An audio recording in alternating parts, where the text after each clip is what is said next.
दोस्तों, स्वागत आप सभी का आपके अपने चैनल बेसिक नॉलेज में। तो कैसे हो आप सभी? और एग्जाम की तैयारी बहुत ही शानदार तरीके से चल रही है ना?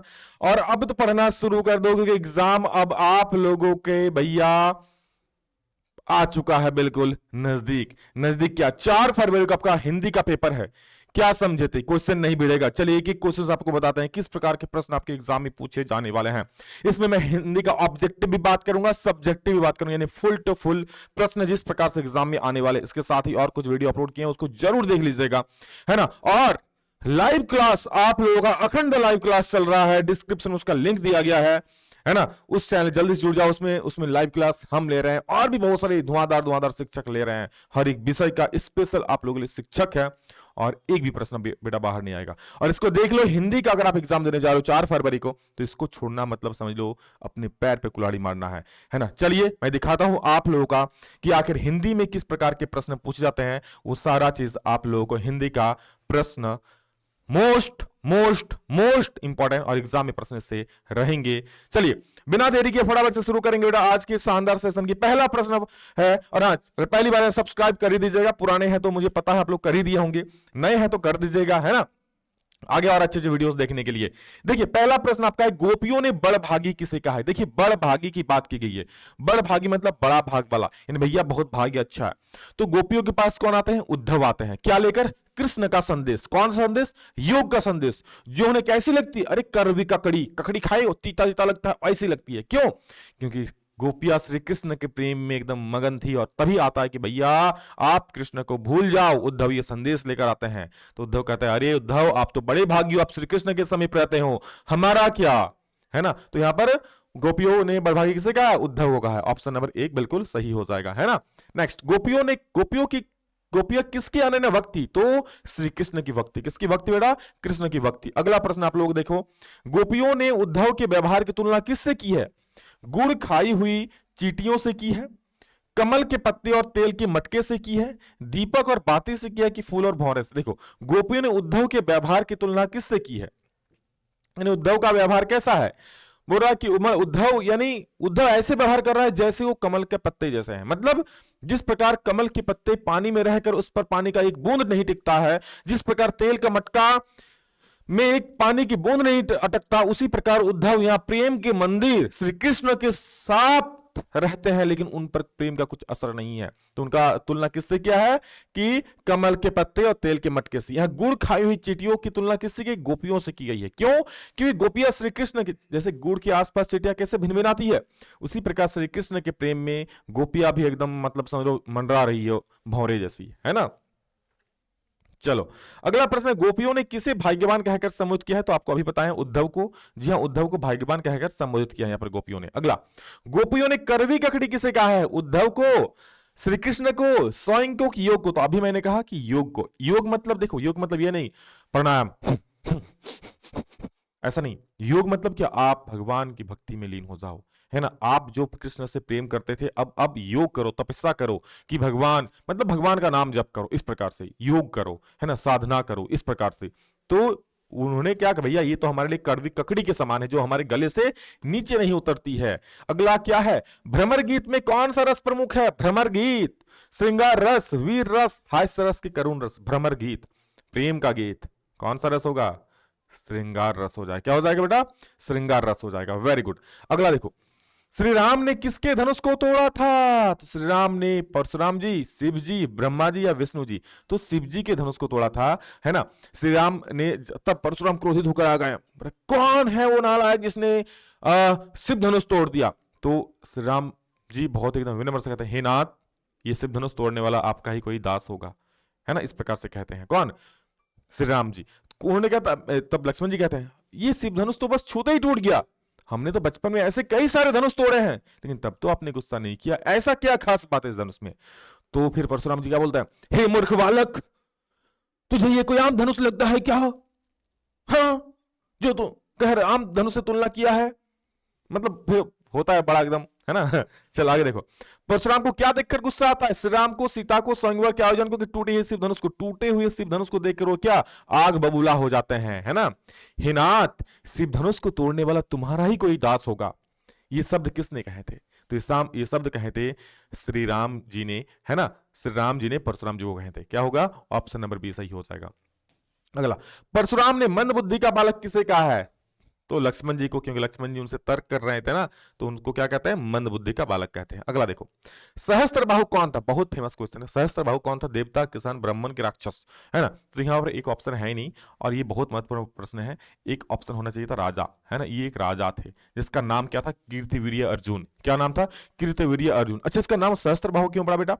क्योंकि इसका 1000 भुजाएं थी, है ना। क्या कहता है परशुराम जी? सहस्त्रबाहु समरिपु सो मोरा, जिसने भी ये शिव धनुष तोड़ा है वो सहस्त्र बाहु जैसा मेरा कौन है? मेरा क्या बोलते उसको? अरे जो ऑपोजिशन में होता है, दुश्मन है ना। तो सहस्त्र बाहु कौन था? एक राजा था, उनका 1000 भुजाएं थी, है ना। जॉर्ज पंचम की नाक कहा? ये तो आपका आउट ऑफ सिलेबस है, चलो हटाओ, नाक काट दो। सूरदास की भाषा क्या है? ब्रज भाषा, खड़ी बोली, अवधी, भोजपुरी। बताओ सूरदास की भाषा क्या है? याद रखिए, बहुत महत्वपूर्ण प्रश्न है। उनकी ब्रज भाषा है। क्या भाषा है बेटा? ब्रज भाषा है सूरदास की।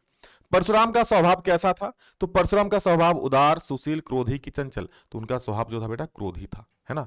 बिल्कुल, मतलब बहुत क्रोधित परशुराम जी थे, बहुत क्रोधित थे परशुराम जी। गोपियों की दशा किसकी पक्षी के समान हो गई थी? तो हारिल के पक्षी। हारिल के पक्षी क्या करती है? एक लकड़ी को पंजे पे हमेशा पकड़ ले चलती है और सोचती अगर मैं लकड़ी को छोड़ दूं समझा मैं नीचे गिर जाऊंगी। कौन? पक्षियां सोचती है।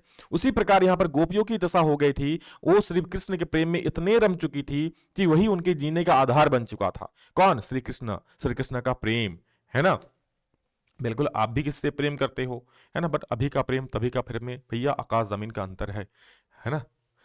समाज में नाक किसका प्रतीक होता? भैया काटवा दो नाक, नाक यहाँ है ही नहीं। परशुराम ने सूर्यवंश का कलंक किसे कहा था? ये मोस्ट इंपोर्टेंट, लगातार कई वर्षों से पूछे गए प्रश्न है, तो एक भी प्रश्न मिस नहीं करना। परशुराम ने सूर्यवंश का कलंक किसे कहा है? तो सूर्यवंश का कलंक यहाँ पर लक्ष्मण जी को कहता है, राम जी को तो कहेंगे नहीं। राम जी एकदम धैर्यवान है, सुशील है ना, सौम्य है। लक्ष्मण जी उनसे बातचीत करते हैं, उनसे तर्क वितर्क करते हैं, तो उन्होंने क्या कहता है उसको मतलब सूर्यवंश का कलंक कहते हैं। लेखक की दृष्टि में खीरा किस वर्ग का प्रतीक है? मामूली लोगों के वर्ग का, उच्च वर्ग का, सामंती वर्ग का, कि मध्य वर्ग का?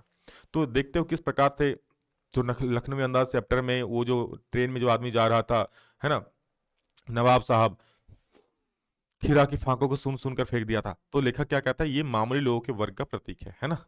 खीरा क्या है? मामूली लोगों के वर्ग का प्रतीक है। गोपियों के को ब्रज में योग का संदेश देने कौन आए थे? उद्धव आए थे। ऑप्शन नंबर ए हो जाएगा। माता का आंचल कहानी के लेखक कौन है? बताओ। ये हो जाएगा शिव पूजन सहाय। क्या हो जाएगा बेटा? शिव पूजन सहाय हो जाएगा, है ना। कौन हो जाएगा? शिव पूजन सहाय। राम लक्ष्मण परशुराम संवाद पाठ के रचयिता। तो ये जो पाठ के रचयिता थे कबीरदास, तुलसीदास, मीराबाई की सूर्यकांत त्रिपाठी निराला। तो राम लक्ष्मण परशुराम संवाद की जो रचयिता है बेटा तुलसीदास हो जाएगा। क्या हो जाएगा? तुलसीदास हो जाएगा, है ना। राम लक्ष्मण परशुराम संवाद किस ग्रंथ का अंश है? तो ये रामचरितमानस का अंश है। रामचरितमानस को किसने लिखा था? तुलसीदास जी ने लिखा था, और उसी का ये अंश है बेटा आप लोग का राम लक्ष्मण परशुराम संवाद। शिव धनुष कैसे टूट गया? जोर लगाने से, केवल छूने मात्र से, गिरने से, में से कोई नहीं। तो केवल छूने मात्र से। ऑप्शन नंबर ख बिल्कुल सही हो जाएगा। अगला देखो, राम और लक्ष्मण सीता जी के स्वयंवर में किसके किसके किसके साथ गए थे? बताओ। राम और लक्ष्मण सीता जी के स्वयंवर में, है ना, किसके साथ गए थे? मुनि वशिष्ठ, मुनि नारद, विश्वामित्र या परशुराम? तो याद रखिएगा वो विश्वामित्र मुनि के साथ गए थे। किसके साथ? विश्वामित्र मुनि के साथ, है ना। राम का संबंध किस वंश से है? सूर्यवंश से है ना। सूर्यवंश कहते ना, क्या है? सूर्यवंश परंपरा सदा सदा चली आए, रघुकुल रीति सदा चली आए, प्राण जाए पर वचन जाए, है ना। तो सूर्यवंश से वो लोग बिलोंग करते थे। क्षत्रिय कुल द्रोही कौन थे? क्षत्रिय कुल द्रोही परशुराम। बोलते ना मैं क्षत्रिय कुल द्रोही हूं, पूरा धरती को छत्र विहीन कर दिया था मैंने। किसने कह रहा था? परशुराम कह रहे थे, है ना। सहस्त्रबाहु सम सो रिपु मोरा, इस पंक्ति में प्रयुक्त बताओ कौन सा अलंकार है? फटाफट से। सहस्त्रबाहु सम रिपु सो मोरा, यानी यहां पर कंपेयर किया जा रहा है ना। किसी की जगह पे यहां पर किसी का क्या किया जा रहा है? किसी का उदाहरण दिया जा रहा है। तो बता दो कौन सा अलंकार हो जाएगा। चलिए आंसर सबको लगा। जब किसी से किसी का तुलना किया जाता है, कौन सा हो जाएगा? तो क्या तुलना कर क्या हो जाएगा? अनुप्रास, रूपक, मानविक, उपमा।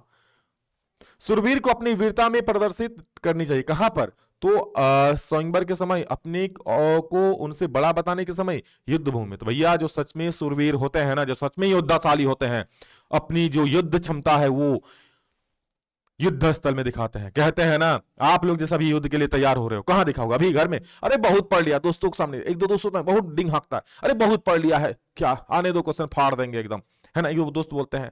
लेकिन जाके वहां पर चुप, लेकिन अभी चुपचाप, एकदम चुपचाप शांत रहेगा, मौन रहेगा। कुछ कुछ बच्चे होते हैं चुपचाप पढ़ेगा शांति से, किसी को कुछ नहीं बोलेगा, लेकिन जाके युद्ध में, एग्जाम में फोड़ेगा। कहते हैं ना, हो चुका है आगाज रन का, युग बदलने की तैयारी, और जीत उसी का होगा जिसका संघर्ष है जारी। जो मेहनत कर रहे हैं बेटा, जो संघर्ष कर रहे हैं, वही फोड़ेंगे एकदम। चलो, राम लक्ष्मण परशुराम संवाद में किस रस की प्रमुखता है? देखो, राम लक्ष्मण परशुराम संवाद ये लड़ाई से संबंधित है, तो लड़ाई वाला हो जाएगा वीर रस, वीरता की कहानी बताई जा रही है ना, तो ये हो जाएगा वीर रस। क्या हो जाएगा बेटा? वीर रस। ऑप्शन नंबर मेरे प्यारे बच्चे हो जाएगा। कवि की आंख फागुन की सुंदरता से क्यों नहीं हट रही है? क्योंकि, सुन लो आप, आंसर ऐसे लिख सकते हो, फागुन में क्या होता है? चारों तरफ नए नए पत्ते निकल आते हैं, फूल खिलाते हैं, फूलों की खुशबू चारों तरफ वातावरण में महक जाती है, हमारे घर के अंदर भी फूलों की महक आ जाती है। इतनी सुंदर प्राकृतिक दृश्य होते हैं कि कभी का आंख उनसे हट ही नहीं रहा है। अरे कभी का क्या, हम लोग की आंख नहीं हटती, तो कभी तो चलो और भी ज्यादा प्रकृति प्रेमी, उनका आंख कहां से हटेगा? तो कभी क्या, फागुन की सुंदरता में पूरा खो जा रहा है, क्योंकि चारों तरफ का वातावरण हरियाली हो जाता है, हरिया हरिया हो जाता है ना, फूल खिलाते हैं भैया, और मन मुग्ध हो जाता है। तो इसलिए फागुन का जो है, उन सुंदरता से कभी आंख नहीं हट रही है। फागुन में ऐसा क्या होता है कि जो बाकी ऋतु में नहीं भिन्न होता है? फागुन में पेड़ों पर नए नए पत्ते निकल आते हैं, है ना, चारों तरफ खुशबू फैल जाती है, जो कि बाकी ऋतुओं में नहीं होता है। वातावरण सुगंधित फूलों से एकदम महक उठता है। फागुन में प्रकृति की शोभा अपने चरम पर होती है ना। असमान आसमान अत्यंत साफ सुथरा लगने लगता है, एकदम आसमान पूरा पूरा साफ हो जाता है। प्रकृति में चारों तरफ जिधर देखो उधर हरियाली, शांत वातावरण होता है, और इन्हीं विशेषताओं के कारण बेटा फागुन अन्य ऋतुओं से भिन्न होता है। क्या होता है? अन्य ऋतुओं से भिन्न होता है। इन कविताओं के आधार पर निराला के काव्य शिल्प की विशेषताएं बताई। यानी निराला जी ने जो लिखा है ये कविता, ये एग्जाम पूछ सकता है कि ये एग्जाम पूछ सकता है कि निराला जी के काव्य विशेषता क्या है। तो देखो, सूर्यकांत त्रिपाठी निराला अगर पूछेगा कि उनका काव्य कवि की विशेषताएं क्या है, तो दोनों ही कविताओं में प्रकृति का चित्रण हुआ है ना। उत्साह अट नहीं रही है, फागुन की सुंदरता भैया अट नहीं रही है, और उत्साह, दोनों में क्या, प्रकृति की सुंदरता का वर्णन हुआ है, प्रकृति के बारे में बात की गई है ना, फागुन के बारे में बात की गई है, फसलों के बारे में मतलब क्या बोलते हैं, वही फागुन के बारे में बात की गई है। दोनों कविताओं में मानवीकरण अलंकार का प्रयोग हुआ है। क्या? दोनों कविताओं में मानवीकरण अलंकार का प्रयोग, यानी मानव से तुलना की गई है। कविताओं में तत्सम शब्दों का प्रयोग हुआ है ना। कविताओं में गीत शैली का, यानी गीत जैसा यहां पर कविता लिखी गई है। क्या? गीत जैसा। सहज सरल भाषा का प्रयोग हुआ, ये सब तो आ रहा, सब में सहज सरल भाषा का प्रयोग हुआ है, सही व्याकरण का प्रयोग हुआ है, बहुत ही अच्छे से लिखी गई है ना। और इसमें दोनों ही कविताओं में प्रकृति का वर्णन हुआ है, गीत शैली का प्रयोग किया गया है। दोनों कविताओं में मन के भावों का चित्रण, यानी मन के जो भाव है वो, ऐसे कवि क्या करते हैं, मन के भाव ही तो उतारता है। कोई भी कविता में मिल रहे तो कहना भैया मन के भाव का वर्णन हुआ है, क्यों? कवि करते क्या है, मन के भाव ही तो कागज पर उतारते हैं, है ना बेटा। चलो, माता का आंचल कहानी के लेखक कौन है? तो शिव पूजन सहाय हो जाएगा ना, ऑप्शन नंबर बी। भोलानाथ का वास्तविक नाम क्या था? तारकेश्वर नाथ, याद रखिएगा, भोलानाथ का वास्तविक नाम क्या हो जाएगा? तारकेश्वर नाथ। लीलार शब्द का क्या होता है? लीलार मतलब होता है ललाट। क्या होता है? ललाट, याद रखिएगा, है ना। भोलानाथ के सिर में क्या थी? लंबी लंबी जटाएं थी। ऐसे भी याद रखना, भोलानाथ मतलब भोलानाथ भगवान, शिव भगवान, शिव भगवान के सर में भी क्या होती है? जटाएं होती है ना, तो इनके सर में भी जटाएं थी। काशी में हो रहे कौन सी परिवर्तन बिस्मिल्लाह खां को व्यथित करते थे? देखो, काशी में ना बहुत सारे परिवर्तन हो रहे थे। पहले काशी मतलब हिंदू मुस्लिम भाईचारे का प्रतीक था, है ना। वहां पर अच्छे अच्छे व्यंजन प्राप्त होते थे, वहां पर संगीत की मतलब संस्कृति की बहुत अच्छी अच्छी चीज होती थी। लेकिन अब वो सारी चीज लुप्त हो गए हैं, धर्म की प्रतिष्ठा भी लुप्त हो रही है ना। जो वहां पहले पहले विख्यात हुआ करता है खाने की चीजों के, लेकिन अब भी वो लुप्त हो रही है। तो ये सब देखकर बिस्मिल्लाह खां व्यथित होते हैं। गंतोक को मेहनतकश बादशाहों का शहर क्यों कहा जाता है? गंतोक, साना साना हाथ जोड़ी भैया, उसी पार्ट से है ना। तो यहां पर गंतोक को मेहनतकश बादशाहों का शहर क्यों कहा गया? तो देखो, गंतोक को मेहनतकश बादशाहों का शहर इसलिए कहा गया क्योंकि यहाँ के लोग बहुत मेहनती, मेहनतकश बादशाह यानी भैया मेहनतों के बादशाह, इन्हें बहुत मेहनत करते हैं वो लोग, है ना। और यह उनकी मेहनत ही है जिसकी वजह से आज भी गंतोक अपने पुराने स्वरूप को कायम रखे हुए है। और इस वजह से क्या, गंतोक लोग घूमने जाते हैं ना, है ना, गंगटोक। तो इनका मेहनत ही वहां के लोगों का कि आज भी वो अपने पुराने स्वरूप में कायम रखे हो। लेकिन हम लोग क्या करते हैं भैया, हम लोग आस पड़ोस को गंदगी से फैला देते हैं, गंदगी से भर देते हैं, है ना। पहाड़ी क्षेत्र के कारण पहाड़ों को काटकर रास्ता बनाना पड़ता है, वहां पहाड़ी क्षेत्र है तो पहाड़ों को काटकर रास्ता बनाना पड़ता है। पत्थरों पर बैठकर औरतें पत्थर तोड़ती है, उनके हाथों में कुदाल व हथौड़े होते हैं, कईयों की पीठ पर बंधी टोकरी में उनके बच्चे भी बंधे रहते हैं और वे काम करते हैं। समझ रहे हो, पीठ पर बंधे हैं बच्चे, फिर भी भैया मन नहीं है उनके कच्चे। पत्थर पर बैठकर पत्थर तोड़ रही है, पत्थर का पहाड़ काटकर रास्ता बना रही है वहां की महिलाएं, वहां के लोग, है ना। हरे भरे बगानों में युवतियां बोकू पहने चाय की पत्तियां तोड़ती है ना। बच्चे की भी अपने माँ के साथ काम करते हैं। यहाँ जीवन बेहद कठिन है, पर यहाँ के लोगों ने कठिनाइयों के बावजूद भी शहर के हर पल को खूबसूरत बना दिया है। यानी इतना मेहनत करते हैं कि भैया इसीलिए इन शहर के लोग को, शहर को मेहनतकश बादशाहों का शहर कहते हैं, क्योंकि यहाँ के लोग बहुत मेहनती होते हैं। पत्थर तोड़ते हैं, पत्थर काटकर रास्ता बना देते हैं, चाय तोड़ते हैं, बच्चे पीठ पर होते हैं फिर भी काम करते हैं, है ना। तो ये इसलिए इनको कहा जाता है मेहनतकश बादशाहों का शहर। माता का आंचल शीर्षक की उपयुक्तता बताते हुए कोई अन्य शीर्षक सुझाइए। माता का आंचल जो शीर्षक है, माता का आंचल, इसका पहले उपयुक्त बताइए भैया क्या अच्छा है इसमें, और एक दूसरा शीर्षक भी आप सुझाइए। तो देखो, लेखक इस कहानी का नाम माता का आंचल उपयुक्त रखा है। माता का बिल्कुल सही भैया, क्योंकि माता का आंचल तो समझ रहे हो ना, सबसे सेफ होता है। तो माता का आंचल बिल्कुल क्या है, उपयुक्त रखा है। इस कहानी में मां के आंचल की सार्थकता को समझाने का प्रयास किया गया है। भोलानाथ को माता व पिता दोनों से बहुत प्रेम मिला है। माता, ऐसा नहीं कि भैया माता का आंचल मतलब सिर्फ माता से प्रेम मिलता है, पिता से भी प्रेम मिलता है ना। उसका दिन पिता की छत्रछाया में ही शुरू होता है। पिता उसकी हर क्रीड़ा में सदैव साथ रहते हैं, विपदा होने पर उसकी रक्षा करते हैं। परंतु जब वह सांप को देखकर डर जाता है तो पिता की छत्रछाया के स्थान पर माता की गोद में छिपकर ही प्रेम और शांति का अनुभव करता है ना। बचपन में जैसे हम लोग रोते थे तो कहाँ छुपते थे, पिता की गोद में कि माता की गोद में, माता की गोद में जाके छुप जाते थे, कभी डर लगता था तो, है ना। माता उसके भय से भयभीत है, उसके दुख से दुखी है, उसे आंसू से खिन्न है ना। जब देखते हो बच्चे रोते हैं ना, माता भी रोने लगती है। बच्चे को पीड़ा होती है तो माता की आंखों में भी आंसू आ जाते हैं। वो अपने पुत्र की पीड़ा को देखकर अपनी सुध-बुध खो देती है। वो बस इसी प्रयास में है कि वो अपने पुत्र की पीड़ा को समाप्त कर सके, है ना। माँ का यही, पिता को भी दर्द होता है लेकिन पिता उस दर्द को रोक लेते हैं, लेकिन माता क्या करती है, माता रोक नहीं पाती है ना। माता के अंदर ममतामयी करुणा है, प्रयास उनके बच्चे को आत्मीय सुख और प्रेम का अनुभव कर सके, है ना। माँ का यही प्रयास है कि कैसे उसको शांत कर सके, बच्चे को कैसे सुख दे सके। इसके लिए एक उपयुक्त शीर्षक और हो सकता था कि माँ की ममता, है ना। माँ की ममता भी एक उपयुक्त शीर्षक हो सकता था इसका, क्योंकि कहानी में माँ का स्नेह ही प्रधान है, अतः यह शीर्षक भी उचित है ना। और एक नया शीर्षक आपको खुद देने के लिए कहा था, तो माँ की ममता एक हो सकता सटीक। गोपियों ने अपने वाक चातुर्य के आधार पर ज्ञानी उद्धव को परास्त कर दिया। उनके वाक चातुर्य की विशेषताएं लिखो। वाक चातुर्य मतलब होता नहीं, कोई कोई देखते हो किसी किसी लड़कियां का मुंह इतना चलते है कि किसी को भी एकदम परास्त कर देती है, उसी प्रकार से इन गोपियों का भी मुंह था, पूरा मतलब उद्धव को परास्त कर दिया। सोचो कितने ज्ञानी थे उद्धव, फिर भी उस ज्ञानी उद्धव को भी परास्त कर देते हैं। तो गोपियों की बात चातुर्य इस प्रकार है। सबसे पहले तानों द्वारा, यानी उद्धव को तैयार पूरा ताना देते हैं एकदम, है ना। गोपियां उद्धव को अपने तानों के द्वारा चुप करा देती हैं। उद्धव के पास उनका कोई जवाब नहीं होता, वो कृष्ण तक को ताने दे डालती। गोपियां यही नहीं रुकती, वो श्री कृष्ण को भी ताने दे डालती है कि उन्होंने हमारे मन में प्रेम जगाया और खुद चले गए, और अब कहते हैं योग का संदेश आए, अरे उद्धव आप तो बड़े भागी हो, आप कृष्ण के समीप रहते हो, पर हमारा क्या होगा, है ना। तर्क क्षमता, गोपियों ने अपनी बात तर्कपूर्ण ढंग से कही है। वह स्थान स्थान पर तर्क देकर उद्धव को निरुत्तर कर देती है। क्या करती है, उद्धव को हर एक जब भी जवाब देते हैं तर्क के साथ देती है, और जिसका जवाब उद्धव के पास भी नहीं रहता है। व्यंग्यात्मकता, गोपियों ने व्यंग करने की भी अद्भुत क्षमता है। वह अपने व्यंग वाणों से उद्धव को घायल कर देती है। व्यंग मतलब हंसी मजाक, यानी उद्धव का मजाक उड़ा देती है ना, कि अरे आप तो कमल के पत्ते के समान हो, आप तो तिल की मटकी के समान हो, लेकिन हमारी क्या, हम तो गुड़ खाई की हुई चींटियों के समान है ना। घायल कर देते हैं। उनके द्वारा उद्धव को भाग्यवान बताना, उसका उपहास उड़ाना है, कि उद्धव को भाग्यवान यानी भाग्यवान बता क्या, उसका हंसी उड़ा, अरे आप तो बड़े भागी हो, आप क्या, आप तो बड़े भाग, आप तो श्री कृष्ण के समीप रहते हो, है ना, आपको तो बड़े भाग आपके, लेकिन हमारा क्या होगा। तो उनका वो कहकर उपहास उड़ा रहे हैं। तीखे प्रहारों द्वारा, गोपियों ने तीखे प्रहारों द्वारा उद्धव को प्रताड़ना दी है। तो गोपियों ने जो जो बात उद्धव को कहा है वो सब आप लोग यहाँ पे लिख सकते हो। चलो क्लियर है। संकलित पदों को ध्यान में रखते हुए सूरदास के भ्रमर गीत की प्रमुख विशेषता लिखी। सूरदास के जो भ्रमर गीत है उनका मुख्य विशेषता क्या है, तो देखो, सूरदास ने अपने भ्रमर गीत में निर्गुण ब्रह्म का खंडन किया है। जो भैया अभी गोपियों श्री कृष्ण के जो प्रेम गीत है ना, मतलब जो है प्रेम, उन्हीं को भ्रमर गीत कहा जा रहा है, में निर्गुण ब्रह्म का खंडन किया है।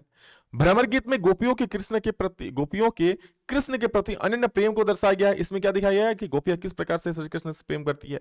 भ्रमर गीत में उद्धव व गोपियों के माध्यम से ज्ञान को प्रेम के आगे नतमस्तक होते हुए दिखाया गया है। क्या दिखाया गया है?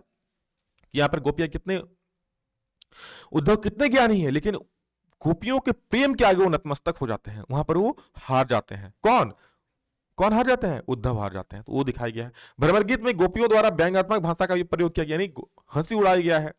भ्रमर गीत में ब्रज भाषा की कोमलकांत पदावली का प्रयोग हुआ है। यह मधुर और सरस है। इसमें ब्रज भाषा का प्रयोग हुआ है। भ्रमर गीत में संगीतात्मक का गुण विद्यमान, यानी ये जो कविता है ये संगीत के रूप में लिखी गई है। कौन से वाक्य प्रेरणात्मक क्रिया का उदाहरण है? मां बच्चे को पानी पिलाती है, मोहन मिठाई खाता है, सीता तेज दौड़ती है, मैं पानी पीता हूं। तो जब किसी के द्वारा कुछ कराई जाती है ना, तो होता है प्रेरणात्मक, यानी option number A is the सटीक उत्तर, है ना। जिस वाक्य में क्रिया के साथ कर्म उपस्थित नहीं होता और नहीं उसे आने की संभावना होती है, वहां कौन सी? तो जहां कर्म उपस्थित नहीं होगा बेटा, वो हो जाएगा अकर्मक क्रिया। क्या हो जाएगी? अकर्मक, आकर्षक नहीं बेटा, अकर्मक हो जाएगा, है ना।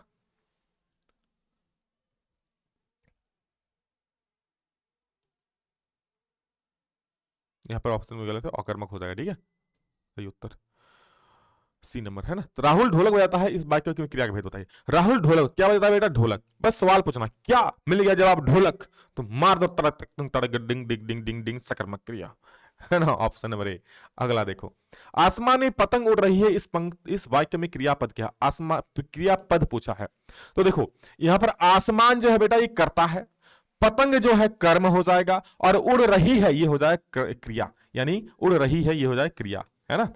मैं अब सह नहीं सकता, वाच्य में कौन सा? मैं अब सह नहीं सकता, मैं अब चल नहीं सकता, मुझसे अब चला नहीं जाता। तो इस प्रकार के जो शब्द होता है, चलो अब चला जाए, चलो अब खाया जाए, चलो अब घुमा जाए, इस प्रकार के शब्द होता है। भाव उत्पन्न हो रहा है ना, भाव, तो ये भाववाच्य हो जाए। क्या हो जाए बेटा? भाववाच्य।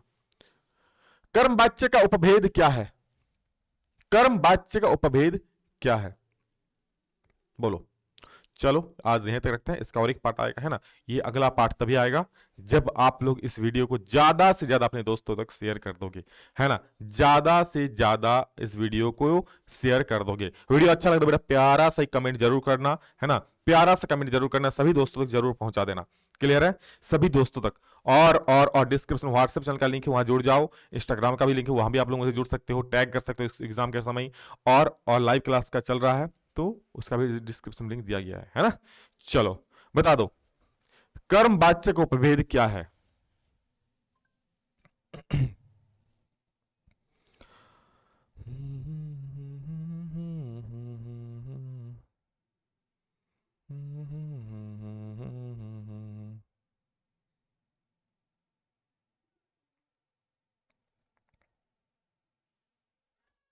चलो ठीक है, तो क्या कहां चल गया बेटा? चलो कमेंट में बोल देना इसका, ठीक है। चलो ठीक है, तो सभी को शेयर कर दो, और नेक्स्ट क्लास में ये वाला हम अगर नहीं होगा तो बता दूंगा, ठीक है। चलो thank you, bye bye, take care, जय हिंद। पढ़ो बेटा, अभी वक्त और फोड़ सकते हो। आगे और अच्छे अच्छे क्वेश्चन के लिए चैनल को सब्सक्राइब जरूर करना। Love you all, bye bye, take care, जय हिंद, वंदे मातरम।